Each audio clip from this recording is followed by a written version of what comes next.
Bonjour et bienvenue dans ce nouveau tutoriel pour débutants avec WinDev. Nous allons commencer depuis le début, donc nous allons créer notre premier projet. On va lancer WinDev, créer un nouveau projet.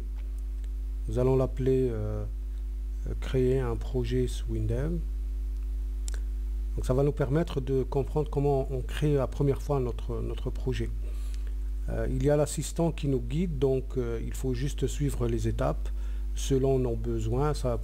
L'assistant nous pose des questions et nous on choisit les options selon notre besoin, selon notre logiciel, selon notre application. Par exemple ici on doit choisir la charte graphique.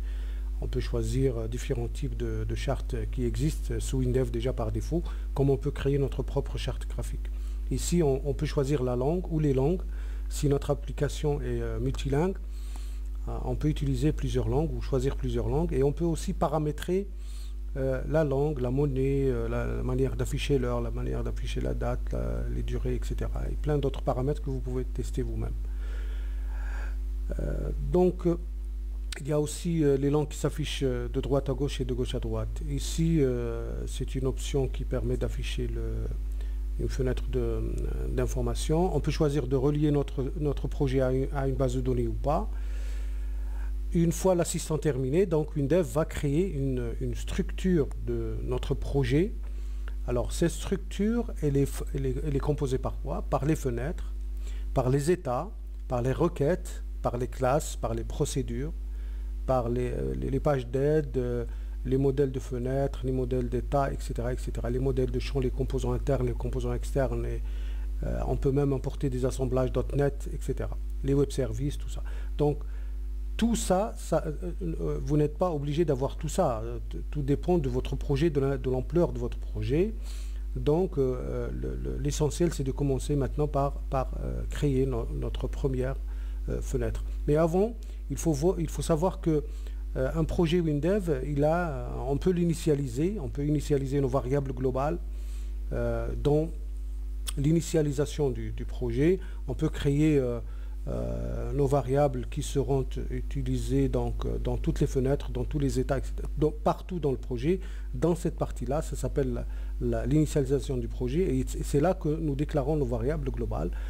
Par exemple, je vais déclarer une variable chaîne ici, que je vais appeler ma variable chaîne globale, une variable entière que je vais appeler ma variable entière globale. Ici, c'est juste pour vous indiquer la manière avec laquelle WinDev permet de déclarer. Et comme on a choisi d'écrire ou d'indexer les variables de la manière par défaut par WinDev, vous voyez ici que les variables chaînes, ça commence par GS, les variables entières, ça commence par GN, et les variables booléennes par GB, par exemple. Mais vous pouvez choisir d'utiliser votre propre syntaxe. Je peux par exemple déclarer une structure. Ça permet donc de créer une structure pour bien classer ou pour bien utiliser mes variables globales. Par exemple, je crée une structure, après c'est une structure qui est composée par un nom, par un prénom, par l'âge par exemple. D'accord. Et je vais donc déclarer une variable structure sur la structure que je viens de créer, par exemple. Vous voyez? Et à partir de là, je peux appeler ma structure par le nom de la structure, point, et puis je retrouve l'information qui est derrière cette structure. D'accord? Là, c'est juste pour vous donner, c'est pas, on va voir tout ça, les types de variables, les structures, tout ça, on va les voir après dans notre tutoriel. Donc ici, c'était pour vous montrer la manière avec laquelle vous pouvez déclarer votre projet. Vous pouvez mettre la création de vos bases de données dans le projet. Après, on va créer notre première fenêtre. Nous avons un assistant pour créer nos fenêtres. Cet assistant nous pose des questions, donc comme tous les assistants. C'est comme ça que fonctionnent les produits PCSoft. Il y a toujours des assistants qui vous aident à créer ce que vous voulez créer, à vous orienter. Donc, on va créer une fenêtre standard, par exemple. On peut choisir que cette fenêtre soit une fenêtre multi-document, une fenêtre qui affiche plusieurs fenêtres ou on peut choisir de créer une fenêtre libre. On peut choisir l'icône de la fenêtre, l'image de fond, le mode d'affichage, etc. On peut aussi donner un titre à notre fenêtre. Par exemple, je vais l'appeler ma première fenêtre. Et en fin d'assistant, donc, je vais voir ma fenêtre comme elle sera affichée en réalité. Donc, et là, je vais sauvegarder, je vais enregistrer, je vais donner un nom à ma fenêtre. Donc, je vais l'appeler première fenêtre. Et comme vous voyez, donc, dans Windev, tout est fait avec des assistants. Donc ça permet de créer... je vais aller donc dans la description de la fenêtre et voir ce qu'on appelle les 7 onglets. Donc chaque élément dans Windev, il a cette fenêtre-là qui permet donc de déterminer toutes ses propriétés. Ici, par exemple, la fenêtre, elle est enregistrée dans ce fichier-là. On peut paramétrer les différentes manières d'afficher notre fenêtre, de mémoriser la position, par exemple, de voir quand on clique un clic droit, qu'est-ce qui se passe. Est-ce qu'on peut déterminer un curseur spécial pour cette fenêtre? Est-ce qu'on peut créer un menu contextuel pour cette fenêtre, etc. On peut choisir, comme j'ai dit, donc si c'est une fenêtre libre, MDI, etc. On peut créer une animation pour la fenêtre. On peut mettre une image de fond avec le paramétrage de comment elle va s'afficher. On peut aussi mettre les différents libellés dans les langues, mettre des notes pour le développement. On peut aussi déterminer le fichier d'aide qui va être appelé à partir de cette fenêtre-là, et aussi donc le style de cette fenêtre, afficher ou non la barre de titre, afficher ou non le menu système, afficher ou non les 3 boutons pour agrandir, minimiser, etc. On peut aussi jouer sur l'opacité, la transparence de la fenêtre, etc. Voilà.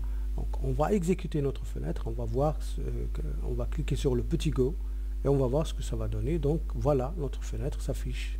C'est une fenêtre Windows avec un titre, un menu système, redimensionnable, etc. Donc tous ces paramètres, on peut les paramétrer dans les 7 onglets. Sur cette fenêtre, donc, on peut ajouter différents éléments. Donc, vous voyez le bandeau en haut, le ruban de Windows en haut nous permet donc d'ajouter les différents éléments. Donc, les boutons, les champs de saisie, les libellés, les images. Par exemple, on va ajouter une image ici à partir du catalogue d'images, parce qu'il y a dans Windows un catalogue d'images indexé par mots-clés qui vous permet de faire des recherches sur des images qui sont intégrées dans ce catalogue et qui vous permet d'intégrer des différentes images dans vos fenêtres. On peut ajouter par exemple une combo reliée à une variable, ou reliée à un fichier, ou reliée à une requête, ou la remplir manuellement par exemple pour afficher différentes options. On peut ajouter un sélecteur. On peut aussi ajouter un interrupteur, etc. On peut ajouter plein d'autres éléments, les tables, les zones répétées, les arbres, les onglets, etc., etc. Il y a plein de champs qu'on peut ajouter dans Windev. On teste notre fenêtre et voilà, donc vous voyez que tous les éléments fonctionnent. C'est instantané, donc nous n'avons écrit aucune ligne de code. Il faut se rappeler que je n'ai écrit jusque-là aucune ligne de code pour intégrer ces éléments sur l'écran. Et là, donc, je vois la structure de ma fenêtre. Ici, j'ai tous les différents champs que je peux sélectionner à partir de cette arborescence. Et là, j'ai le bouton, par exemple. Ici, je peux sélectionner l'image, par exemple, à partir de là. Si je vais sur le bouton, donc si je clique sur le bouton droit, donc je peux accéder au code du bouton. Je peux mettre un code de clic sur le bouton. Par exemple, je vais mettre info, je suis une fenêtre Windev. Info, c'est comme l'affichage de Showbox dans notre langage. Donc si je clique sur le bouton, donc voilà, j'ai le message qui s'affiche. Je peux aussi initialiser le bouton. Dans l'initialisation, par exemple, je vais mettre moi-même, donc this dans d'autres langages, libellé, je vais mettre sur le libellé, cliquez-moi, par exemple. Et là, quand j'exécute ma fenêtre, vous voyez que le libellé est devenu cliquez-moi. Et quand je clique dessus, donc ça donne le message que j'ai déjà prédéfini. Il y a aussi donc la possibilité donc d'ajouter du code ou du style pour chaque type de champ. Donc chaque type de champ, on va l'étudier à part dans la suite de cette série. Ici, par exemple, vous pouvez sélectionner un style pour la combo, un style pour par exemple le champ de saisie. Vous pouvez choisir les styles existants, comme vous pouvez créer vos propres styles. Il y a des assistants pour créer les styles avec les différents types de police, la taille des polices, le sens d'alignement, etc., etc. Ici, par exemple, je vais mettre un champ de saisie pour saisir un nom, par exemple. Donc, je mets, par exemple, le nom du champ, je vais l'appeler ces noms.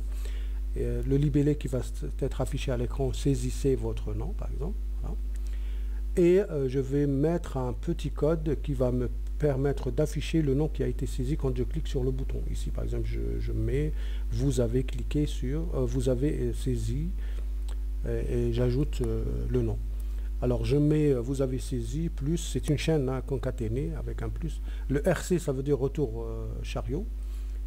Et le contenu de la variable saisie. Vous voyez ici que tout est assisté. Donc, quand je tape, j'ai mes variables qui s'affichent instantanément. Donc je vais saisir par exemple mon nom. Et là, donc je clique sur cliquez-moi et vous voyez donc vous avez saisi et puis retour chariot et le nom qui a été tapé. Voilà. Donc c'était juste une introduction pour vous montrer que c'est vraiment facile de commencer à travailler avec WinDev, que c'est vraiment facile de commencer à intégrer les différents types de champs. Vous avez pour chaque type de champ, vous avez plusieurs manières d'intégrer le champ. Par exemple, ici, le champ de saisie, on a le champ texte, le champ date, le champ entier, etc.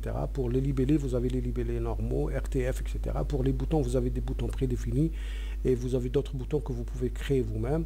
Les images, les sélecteurs, les onglets que vous pouvez créer, onglets dynamiques, barre d'outils, champ tiroir, le ruban, le fameux ruban que vous pouvez intégrer dans votre fenêtre et que vous pouvez paramétrer comme vous voulez, sur lequel vous pouvez mettre tous les autres types de champs quand vous exécutez votre fenêtre, donc il va servir comme ruban en haut de votre fenêtre Windows.